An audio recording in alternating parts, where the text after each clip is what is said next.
Life gets messy. Faith doesn't always feel steady. And sometimes the pain runs so deep, you wonder if God even sees you. If that's you, I see you. I've been there. And this show was created for people like us. We'll share the heartbreak, the flickers of hope, and the God who never walks away. This is Bare Faith, where raw faith and deep pain meet a relentless God. What do you do when the story of your life starts feeling off? Welcome to Bare Faith. I'm Dr. Gladys Childs, and we are in the middle of our series, When Life Feels Unfinished. And today's episode is When the Story Feels Wrong. And you know that moment. Life keeps moving in the same direction, yet something inside feels slightly out of alignment. The days may look normal on the outside, school drop-off, work emails, dinner at the table, but the rhythm, it feels a little hollow. Perhaps a goal you've carried for years just stalls without explanation, or a relationship that used to feel close now carries a subtle difference. Or a door you thought would open just stays shut and no one can tell you why. The pieces are all there, but they refuse to click into place. And the questions come softly at first and then settle in. Why does this feel mismatched? Why isn't it adding up the way I expected? And how can something so ordinary feel so confusing? And we're not going to rush past that quiet frustration or offer easy answers. Today, we're going to name it honestly. Sometimes the story simply feels wrong. It's not shattered or destroyed, just off. And that offness can be surprisingly heavy. The confusion, the mismatch, and the unanswered questions are so real. Yet God steps into the ordinary places where life feels misaligned and begins to write something larger than we can see. And that's where we're going today, into that quiet ache of circumstances that just don't quite make sense. And out on the other side to discover how God redeems what feels simply off. Because if God can take a life marked by hidden years and quiet limitations and turn it into continual belonging, he can handle whatever chapter feels unfinished and off in your life right now. So stick with me as we name the ache. When the story feels off, it rarely arrives with drama. It settles in like a low hum you just can't quite locate. And you move through the same routines, morning coffee, evening wind down, weekend plans, but the color has faded just enough to notice. And laughter still happens, yet it feels borrowed. And prayers still rise, yet they land differently. And somewhere in the background, a gentle question repeats itself. Why does this no longer feel right? And you look for the moment that everything shifted. Was it that conversation that ended on a flat note? The opportunity that quietly passed? The dream that once excited you but now feels so distant? And you trace the days searching for the exact turn, but nothing appears. And every attempt for an explanation just slips away. And frustration, it gathers in small layers. There's a sting of things not adding up when you try to do them right. And then there's the tiredness of carrying that low-grade uncertainty while still showing up for everyone else. And beneath that sits the uneasy thought, maybe God's goodness looks different than what I pictured. And you've held promises of direction and purpose, yet the path in front of you, it just feels unclear. And then guilt follows close behind, and we absorb the idea that steady faith should mean steady clarity. So when the questions linger and the pieces stay loose, we start to turn inward. I must be missing something. I must not be trusting enough. And that self-judgment adds its own weight. And sometimes this ache sits so heavy, it starts to feel more than just ordinary weariness. And our shoulders and neck are tight with tension, and we have trouble focusing at work. And there's a flatness that no amount of coffee or willpower shakes. And then comes the sorrow for the version of the life that once we held close. And sometimes it just shows up as a vague restlessness during worship, or the way a favorite song no longer stirs the same hope it used to. And then there's that persistent thought, what if this hollow feeling becomes my new normal? What if the alignment I sought for a long time just never returns? And yet they color every way we move through our ordinary days. And it makes even good things feel just a little removed and a little less like ours. And this is the ache when the story feels wrong. Ordinary life that no longer feels ordinary, and questions without clear answers, and faith that stays steady but stretched, and hope that flickers without going out. But God did not ask us to fix that feeling before we bring it to Him.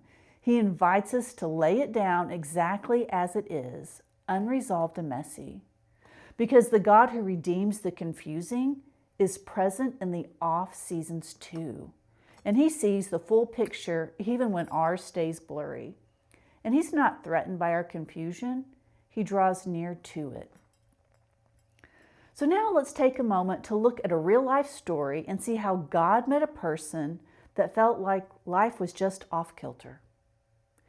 Eric sat at his kitchen table one ordinary Tuesday evening. He had his laptop open, the same project he'd worked on for months. And while the screen showed progress, something inside him felt stalled. His boss had mentioned a promotion track earlier in the year, but that conversation never went anywhere. Just a simple stall where forward movement used to be. And his wife was up the stairs helping the kids with homework. And the house carried its usual evening sounds. His daughter's bright laughter drifting down the stairs, and then his boy just giggling with his friend. But Eric felt that hollow feeling settle in. And he started to sink. He had shown up faithfully, early mornings, late nights, steady effort. And faith had been a part of that rhythm too. And he read scripture with his family, and he served at church, and he believed just consistent steps would open consistent doors. But the doors stayed closed. And he said he closed his laptop and he walked to the sink, and he said he just stood there longer than necessary. And he talked about how the thoughts, they circled gently. Did I miss a step? Is this a season I just need to push through? Or has God changed the plan without telling me? And his questions carried no panic, just a persistent wait. And then shame arrived in small waves. And he pictured updating the men's group and hearing encouraging words while wondering if his own faith looked weak. And then weeks turned into months, and the project continued and life continued. But the quiet mismatch just followed him like a shadow you notice only when the light shifts just right. And then one evening, as his wife Sarah loaded the dishwasher and Eric closed his laptop for the night, he stayed seated and he said, "Work is not adding up.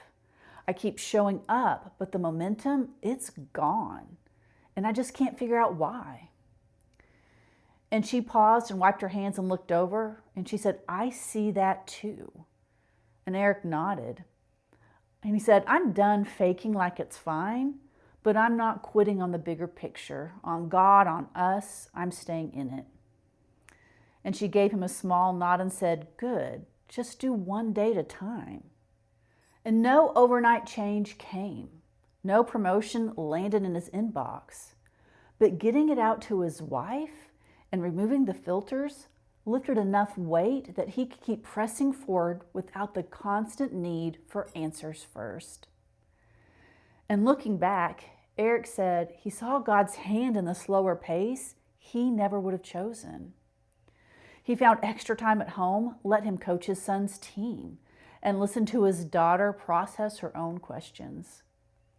And one day, a side conversation at church opened up a new opportunity that fit him better than the original path ever could. That off season softened his edges he had not noticed were sharp and created space for relationships he had been too busy to nurture. And the chapter never snapped into perfect clarity. Some questions still remain, but God took that quiet mismatch and turned it to good that Eric could not have scripted. And when the story simply feels off, God remains the author who redeems without racing the ordinary ache. God doesn't waste our gentle confusion. He uses it to draw us closer to his steady presence. And redemption often arrives not as sudden clarity, but as quiet companionship that outlasts the unanswered questions. And we'll be right back. And we're back. Now let's open Scripture to a story where discord was present, yet God's purpose proved greater. We're looking at 2 Samuel 9.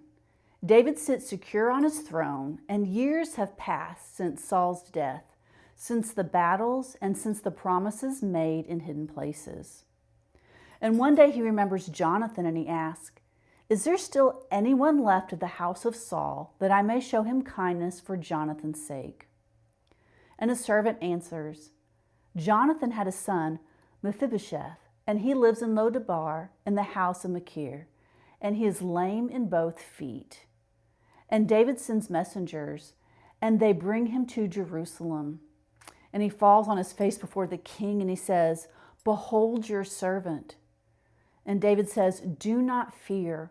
For Jonathan's sake I will restore you to all the land of Saul your father, and you shall always eat at my table."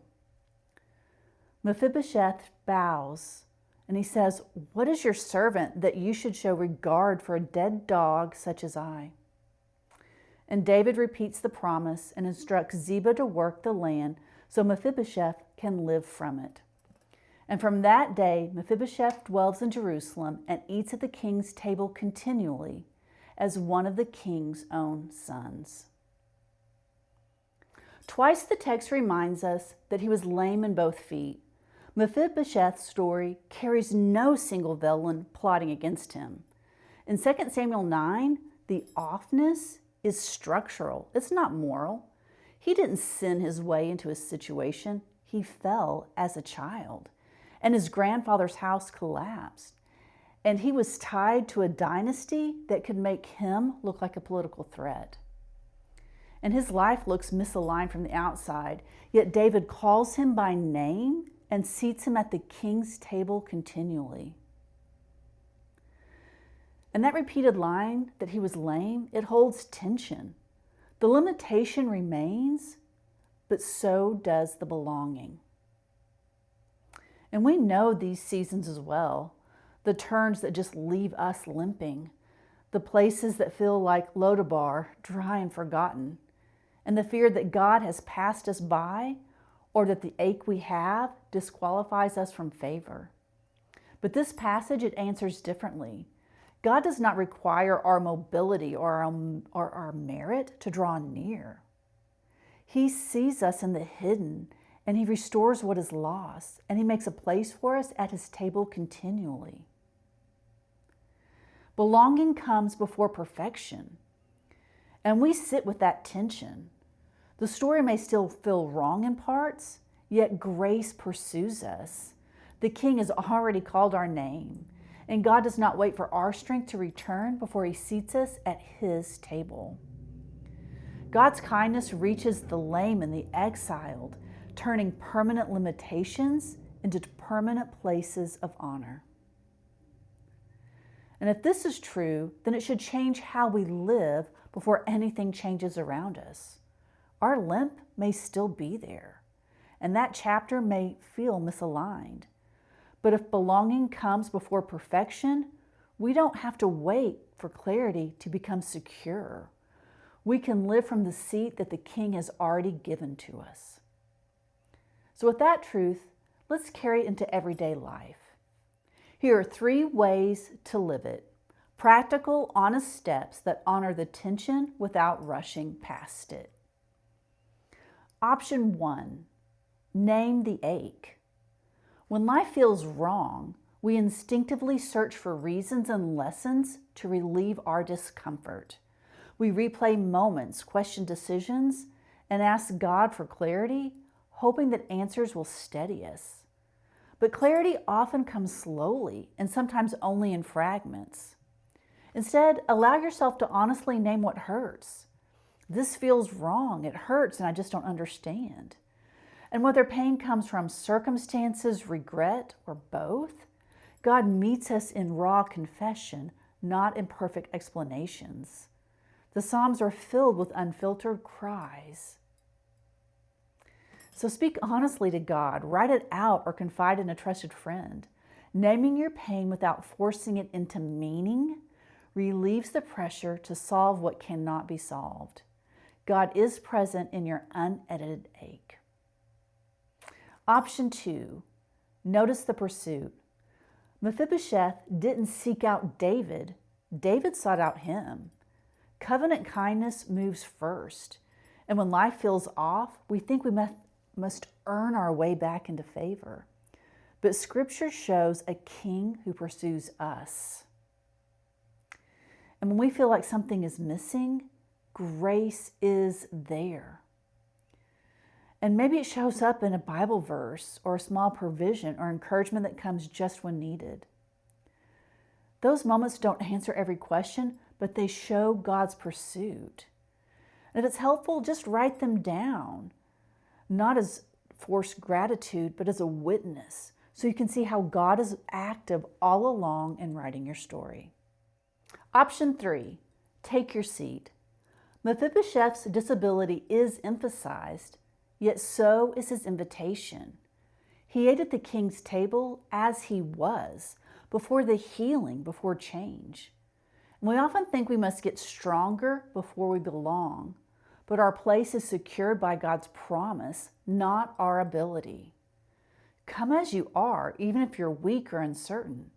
Pray, worship, join a Christian community, even when it's hard. That invitation is for you now, and it's anchored in God's character, not your condition. And these steps, they're not going to erase the wrongness. They don't promise immediate clarity, but they position us to live rooted while the tension remains and while the story may feel unfinished. And the ache still presses in at times, but the King has already called your name. The table is set and you aren't forgotten. Because grace does not demand our healing before it offers us a seed. God pursues the limping heart and says, your place is here exactly as you are. So we have 3 ways to live it. Name the ache, notice the pursuit, and take your seat.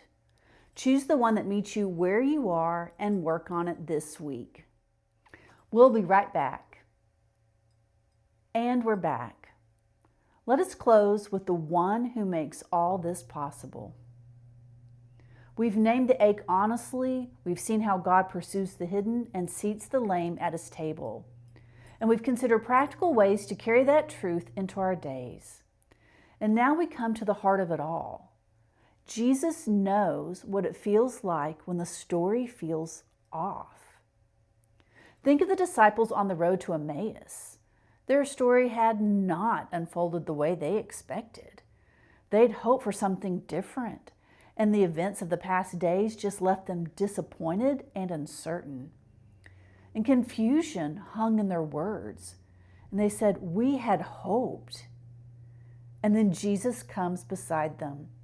And he doesn't rebuke their questions. He explained what they could not yet understand, and he broke bread with them. Because presence came before clarity, and comfort before comprehension. And he met them in that subtle misalignment of expectation, in the gentle hollow of unmet hopes. Or consider the disciples fishing on the shoreline in John 21. They'd returned to their familiar routines, But their momentum, it had stalled.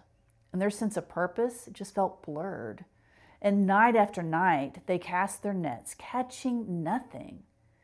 And there, in the ordinary labor, Jesus comes to them.